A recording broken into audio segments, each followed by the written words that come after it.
कर्कट रोगी घरे पहुंचिले निरंजन पट्टनायक चिकित्सा पाई साहाय्यर हाथ बढ़ाइबाकू प्रतिश्रुति देले।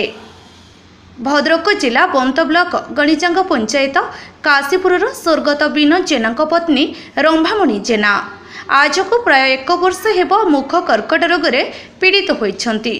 किंतु दुखर विषय किछि मास पूर्व कटक बड़ मेडिकल जाई अस्त्रोपचार होइथिबा बेले सफल होई नथिला। जंत्रणा जर्जरित होई आज शय्याशायी होई पड़िछंती रंभा। परिवार आर्थिक परिस्थिति भल नथिबा बेले पुओ मूल लगी 5 कुटुंब पोषण करुछंती, जहा फଳରେ तांको पाखरे चिकित्सा निमते अर्थ जोगाड़ संभवपर होई पारु नाही बोली परिवार लोके आकुल निवेदन करथिले। एही खबर विभिन्न डिजिटल मीडिया रे प्रसारित हेबा परे कर्कट रोगी घरे पहुंचिले निरंजन पट्टनायक चिकित्सा पाई साहाय्यर हाथ बढ़ाइबाकू प्रतिश्रुति देले।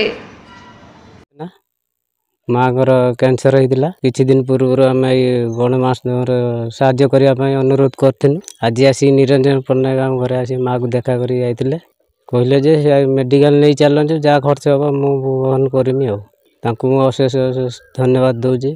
जहाँ सी आसी आम घर पहुँचिक आम दुख बुझी जदि आमको अन्य लोक साहाय्य करते माँ को मेडिकल नहीं जाते 2-3 दिन भितर आमर आशा अच्छे जे निरंजन सार आमको सबुदिन सहयोग करूँ। भाई भौणी मान अनुरोध से मैंने किसी साहाय्य करते माँ को माँ भल ना घर हस खुशी भरीज अन्य व्यक्ति आसी साहाय्य करते। आम तो गरीब लोक धार कर्ज कर माँ को चिकित्सा करूँ। आपण को साहाय्य मिलू माँ को मोर भल करदेवे। आउ थे निरंजन सार को अनेक धन्यवाद। भद्रक रमेश चंद्र पति रिपोर्ट गूगल न्यूज।